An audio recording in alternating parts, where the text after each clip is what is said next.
Blessed day, everyone. So the topics I want to talk about in this video: businessman robbed of $2 million while on his way to the bank, UHWI response to passing of Jody and Ferran after giving birth, 48-year-old man gunned down in St. Anne's, and Easter bun and cheese laced with coke found by the feds. So the first thing we're going to talk about is the University Hospital responding to the untimely death of Jody and Ferran. So it says, UHWI addresses new mom's death, lectures private hospitals. The administrators of the University Hospital of the West Indies have responded to the controversial death of 23-year-old Jody and Ferran after childbirth over the weekend. Ferran died after allegedly being denied care at a number of institutions, including UHWI, after she displayed symptoms of the novel coronavirus. In a tersely worded press release issued date Monday afternoon, UHWI, a private/government hospital, expressed regret at Ferran's death but failed to admit any wrongdoing in the matter. UHWI also thanked its team members and other doctors who, it said, went to the private hospital to assist with the patient, and to the UHWI frontline staff who donned in full personal protective equipment on the morning of Friday, April 24, 2020 to accept the patient. We also wish to thank the intensive care unit team who received the patient on the evening of Friday, April 24, 2020 from Spanish Town Hospital, said UHWI in the press release. In what may be interpreted as a criticism of the operations at private institutions, the UHWI urged private facilities and practices to put in place protocols and an isolation area for patients that may have COVID-19, as it said that it may be difficult to predict which patient may be present at the facility with the virus. UHWI advised that the area should have PPE to isolate and stabilize suspected and confirmed COVID-19 cases prior to transfer. According to Uhwi, the hospital stands ready to share its protocols and guidelines with these private practices and institutions, along with these set out by the Ministry of Health and Wellness. We strongly recommend that facilities consult with the University Hospital prior to performing complex procedures that may result in blood loss and other complications, which may require critical and advanced aftercare at UHWI during this global pandemic. This as a result of resources being stretched since the hospital is managing a large number of confirmed or suspected COVID-19 cases, the release said. Reports indicate that the pregnant 23-year-old Ferran started having labor signs Thursday evening and went to the privately managed Andrews Memorial Hospital, with which prior arrangements had been made. Ferran reportedly started presenting COVID-19 symptoms while at the hospital, according to Andrews in a press release on Sunday. Arrangements with Ferran private personnel physician fell through, and requests by the hospital to UHWI and public maternity facility Victoria Jubilee Hospital in Kingston were not accepted. It is understood that Ferran was eventually accepted at the Spanish Town Hospital but had to wait more than 1 hour before being admitted Friday morning. Her baby was delivered, but she developed complications and she was rushed to the UHWI where she died Saturday. Boy, people, you know, see how long them say she have to wait 1 hour before them really attend to her. Very, very sad thing. Me now go around there. The way how them treat this girl, I am so disappointed. And right now we see all the hospitals, them play the blame game, you know, right? Them might not call out the other hospitals, you know, but me I tell you, everybody I try pretty up them thing now. And this is the thing with Jamaica, you know, we always wait until something happen, something bad happen like this, before we start take a stand. And just now you have hospitals where treat people certain way, you know. A good while it happening, you know. But guess what? Somebody have to lose them life for a lot of persons realize what going on in Jamaica. And not necessarily just Jamaica, but that's what's going on in general.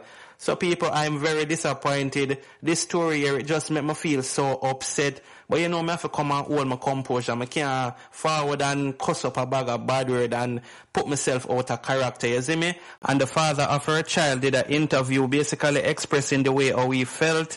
I'm going to play it so you can hear exactly what he had to say. So check this out. I'm very disappointed in the way that she was treated at Andrews Memorial. And that's, I think that hurt me the most, to be honest. She went there to seek medical attention, right? And the way she was treated. Yet, we have persons coming in from the certain case of Ireland, right? Who we all know was positive for the COVID-19. Yet we took a foreign national into the country, treated them, saved their life, but the person who is employed by the government of Jamaica, paying her tax in Jamaica, was pushed out of the hospital because they suspected. It's something that Jodie was really excited about. This is something that she was really looking forward to, being a mother. Because not even her child, Jodie is just somebody who naturally loves little children. You understand? She's always attracted to little babies. You understand? And then now, having her own daughter, it was something that meant the world to her. It's something that she sat, wrote down ideas, wrote down everything that she wanted her child to be and what she wanted for her child. Right? It's something that she was buzzing about it. You understand now? But to see everything, wow, being taken from her, man, it's just like, child is 100% okay in terms of health.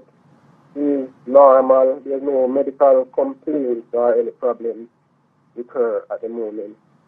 So, he's good, man. Just a normal child. No form of ailments or anything like that. She's good. Breathing on her own, doing everything on her own. You know, taking her feeding, her formula just normal and everything. So, my dream for her is just to see this bright, shining star that her mother was, you know, dreaming of for her.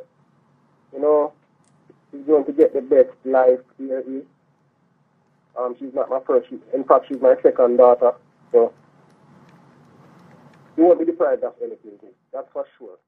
Yeah, man. So as me say, very touching situation, and nobody now own up to it right now. Everybody a put out press release and I make for them hospital look, you know, like them never do nothing bad and all them type of things there. But it's very sad, you see me, and me see a lot of persons that say, yo, if I did my daughter or whatever, what mother do, you know, only need to speak up, man. We can't make them thing here just happen and it just slide, you know. And that is the thing, you know. It happen now, and by next week, everybody forget about it. Only, you know, them things they need to stop. That's the first thing I have to say. But people leave in the comments and make me know. Just imagine the pain where the girl did feel. Have to sit down there and wait, you know, before people attend to her. Nobody know want to accept her.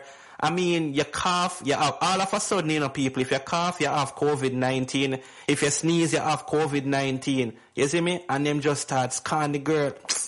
Yo, wanna just leave in the comments and make me know. I'm gonna move right on to the next story. Bike robber takes off with $2 million. The Manchester police say they are probing this incident in which a man was robbed reportedly of about $2 million in local and foreign currencies at the Mandeville Plaza yesterday while he was heading to a bank. The robber ran away, leaving behind his motorcycle. So yes, people, not really a long story, but I also have video footage for sure now, and honestly, I feel like this was a setup, but check out the clip, people. Junction OST from Supervisor K.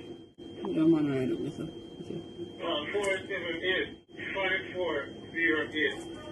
478 5408. Right, repeat that number. Yeah, man, so nobody can tell me, said this person here will have the money upon them. I know when I'm friend or somebody set him up. Me I telling you, say somebody set him up. Out of everybody, them just choose him, so for grab theme bag and run.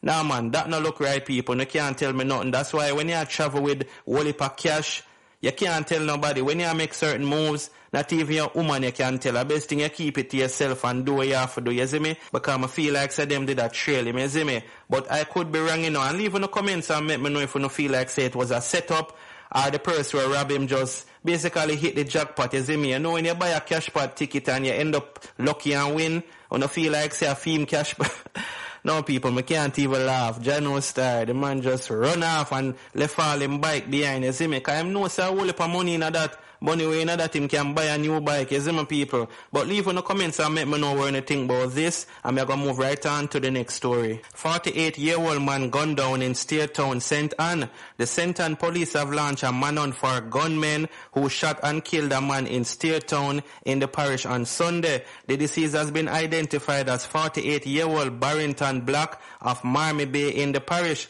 Reports are that about 11 a.m., Black was standing along a roadway in a section of Steertown community when a Toyota motor car was driven up. Men armed with firearms alighted from the vehicle and opened gunfire, hitting Black multiple times. The gunmen fled the scene. Black was subsequently taken to a hospital where he was pronounced dead. No motive for the killing has yet been established by investigators. For several months, the Steertown community has been haunted of gun crimes, including numerous murders.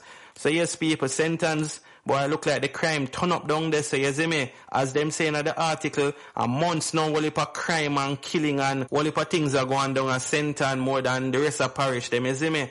But it's a very sad and unfortunate situation. But as me say, me no feel like say this is a random act of violence. Me feel like say them want this brother here, you see me? Me no know if a man and him catch up or whatever, but me feel like say them know who them a go for and them just go for him. But either way, it is very sad.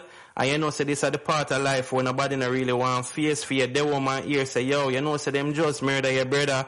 Or a woman, the woman here say a man just dead. You see my people, or even him son or daughter. But anyway, leave in the comments and let me know what you think about this. I'm going to move right on to the final story. Easter gone, but bun and coke cheese found destined for the USA. Personnel from the Narcotics Police Division seized a quantity of cocaine at the Norman Manley International Airport on Tuesday, April the 28th.